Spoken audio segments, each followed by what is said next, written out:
শরিয়া ড্যাশবোর্ড ব্যবহারের মূল উদ্দেশ্য হচ্ছে যে সকল বিনিয়োগকারীগণ ইসলামী শরিয়াসম্মতভাবে শেয়ার বাজারে বিনিয়োগ করতে চান, ওনারা যাতে খুব সহজেই শরিয়াসম্মত শেয়ার বিশ্লেষণ করে তারপর বিনিয়োগ করতে পারেন। সাধারণ বিনিয়োগকারীগণ ঢাকা স্টক এক্সচেঞ্জ কর্তৃক S&P শরিয়া লিস্ট কিনে ব্যবহার করতে পারেন না। আমরা ঢাকা স্টক এক্সচেঞ্জের শরিয়া ক্যালকুলেশন মেথোডোলজি ব্যবহার করে সেক্টর ভিত্তিক ও ফাইন্যান্সিয়াল রেশিও অ্যানালাইসিস ভিত্তিক শরিয়া নীতি প্রতিপালন করে এমন শেয়ারসমূহের বিশ্লেষণধর্মী টুলস প্রস্তুত করেছি। এটি সম্পূর্ণ ফ্রি একটি টুলস এবং এখানে তথ্যের সঠিকতা এবং কোনো বিনিয়োগ সংক্রান্ত দায় আমরা নিচ্ছি না। আমাদের প্রস্তুতকৃত শরিয়া ড্যাশবোর্ডটি বিনিয়োগকারীদের শেয়ারের ফান্ডামেন্টাল অ্যানালাইসিস করতেও সহায়তা করবে। চলুন দেখে নেই কীভাবে আমরা ড্যাশবোর্ডটি ব্যবহার করব। প্রথমেই ওয়েব ব্রাউজারে গিয়ে unicapsecurities.com ওয়েবসাইট থেকে মার্কেট ইনফরমেশন ট্যাবের ড্রপডাউন মেনু থেকে শরিয়া ড্যাশবোর্ড আইটেমে ক্লিক করতে হবে। অল্প একটি সময়ের মাঝেই ড্যাশবোর্ডটি সামনে চলে আসবে। ড্যাশবোর্ডটি আরও বড় করে দেখতে নিচের দিকে এরোতে ক্লিক করতে হবে।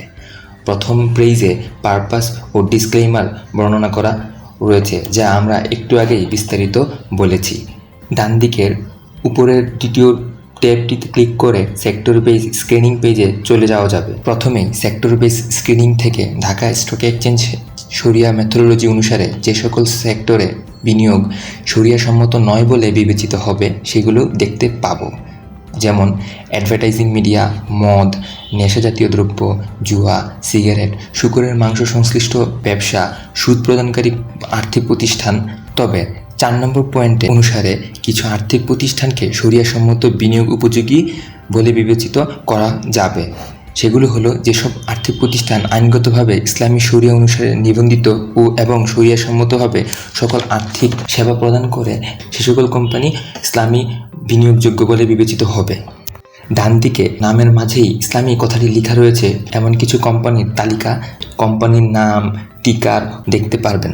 এরপর অ্যাকাউন্টিং পেজ স্ক্রিনিং পেজে বাম পাশে শরিয়াসম্মত বিনিয়োগ উপযোগী বিভিন্ন ধরনের অ্যাকাউন্টিং রেশিও ক্যালকুলেশন পদ্ধতি বর্ণনা করা রয়েছে। ডান পাশে কলামে সেক্টরসমূহ ও শেয়ারে 3 ধরনের শরিয়া কমপ্লায়েন্স রেশিও দেওয়া রয়েছে। প্রথমে ডেট কমপ্লায়েন্স রেশিওর ক্ষেত্রে কোনো কোম্পানির ডেপস কমপ্লায়েন্স রেশিও 33% কম হলে শরিয়াসম্মত সীমার মধ্যে রয়েছে বলে গণ্য করা হবে। এয়ার কমপ্লায়েন্স রেশিও বা অ্যাডভান্স রিসিভেবলের ক্ষেত্রে এই সীমা 49-এর কম হতে হবে। CIBR বা ক্যাশ এবং ইন্টারেস্ট বিয়ারিং রিসিভেবল কমপ্লায়েন্স রেশিওর ক্ষেত্রে এই সীমা 33%-এর কম হতে হবে। ডেপ কমপ্লায়েন্স রেশিও, এয়ার কমপ্লায়েন্স রেশিও এবং CIBR কমপ্লায়েন্স রেশিও সহ বাম দিকে উল্লিখিত revenue from non compliance activity, dividend purification ratio, এই 5টি কমপ্লায়েন্স রেশিও সবগুলো যদি কোনো কোম্পানি পুরোপুরিভাবে প্রতিপালন করে তবেই শরিয়া বিনিয়োগ উপযোগী বলে বিবেচিত করা হবে। 5টির কোনো একটিও প্রতিপালনে ব্যর্থ হলে সেটি শরিয়াসম্মত বিনিয়োগযোগ্য কোম্পানি বলে বিবেচিত হবে না। আমরা এখানে শুধুমাত্র 3টি কমপ্লায়েন্স রেশিও বিস্তারিত বর্ণনা করেছি।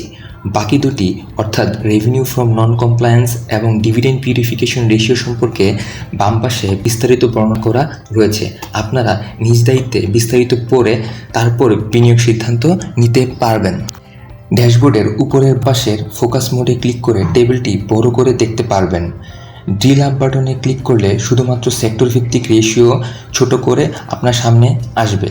পাশের ডাবল ড্রিল বাটন ক্লিক করলেই সকল কোম্পানির কমপ্লায়েন্স রেশিও একসাথে দেখতে পাবেন। আপনি যে কোনো একটি কমপ্লায়েন্স রেশিও সর্বনিম্ন এবং সর্বোচ্চ পরিবর্তন থাকা কোম্পানির তালিকা সাজিয়ে দেখতে পারবেন প্রতিটি কমপ্লায়েন্স রেশিওর উপর ক্লিক করে। পাশের এক্সপান্ড অল ডাউন দুটি এরোতে ক্লিক করে সেক্টর সহ সমস্ত কোম্পানির রেশিও ভিত্তিক ডাটাই আপনার সামনে বিস্তারিত চলে আসবে। ডান পাশের স্ক্রলটিতে টেনে উপরে নিচে নেমে সমস্ত কিছু বিস্তারিত দেখতে পারবেন।